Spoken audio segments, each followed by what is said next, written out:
सामूहिक अचेतन क्या है? कार्ल यूंग, जो कि एक प्रसिद्ध मनोवैज्ञानिक और मनोचिकित्सक थे, उनके द्वारा दी गई एक मनोवैज्ञानिक अवधारणा है। सामूहिक अचेतन मनुष्य के मन की सबसे गहरी परत मानी जाती है, जो कि सभी मनुष्यों का एक प्रकार से साझा चेतना का स्तर है, जो सभी में मौजूद है और ये व्यक्तिगत अनुभव से परे है या स्वतंत्र है। जितना भी जीवन आपने जिया है, जितनी भी आपकी आयु है, जितने भी लोगों से आप जुड़े हैं या जैसे भी आपको जीवन भर व्यक्तिगत अनुभव हुए हैं, ये उन सब से स्वतंत्र है और आपकी व्यक्तिगत पहचान से भी।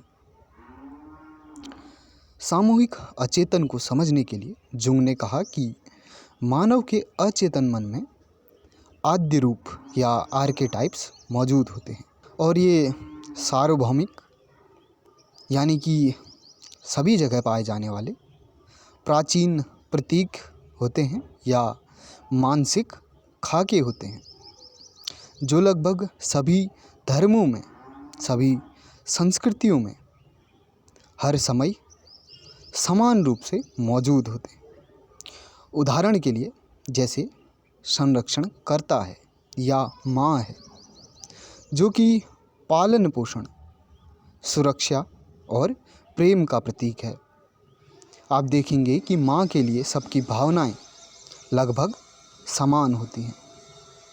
और जैसे नायक है, हर जगह लोगों में अपने अपने नायक होते हैं, जो उनको आत्म खोज करने के लिए प्रेरित करते हैं या जो कठिनाइयों पर विजय के प्रतीक होते हैं।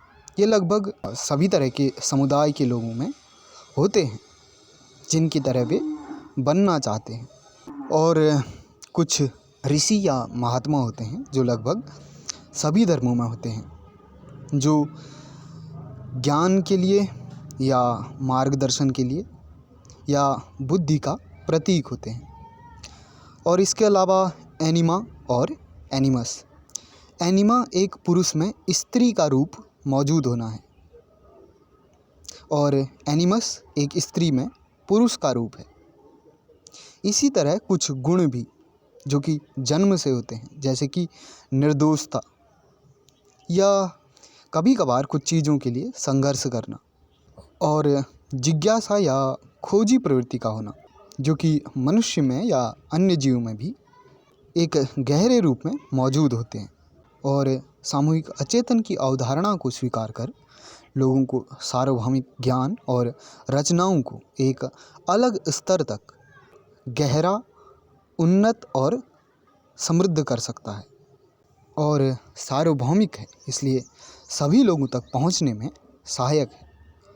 आप व्यक्ति की छाया का अध्ययन कर, उसके सपनों का विश्लेषण कर, कला और लेखन में स्वयं को और दूसरों को जानने में सामूहिक अचेतन का उपयोग कर सकते हैं और कुछ शाश्वत तत्वों का उपयोग करके मानवता की और सामूहिक अचेतन मन की गहराइयों में इससे झांका जा सकता है।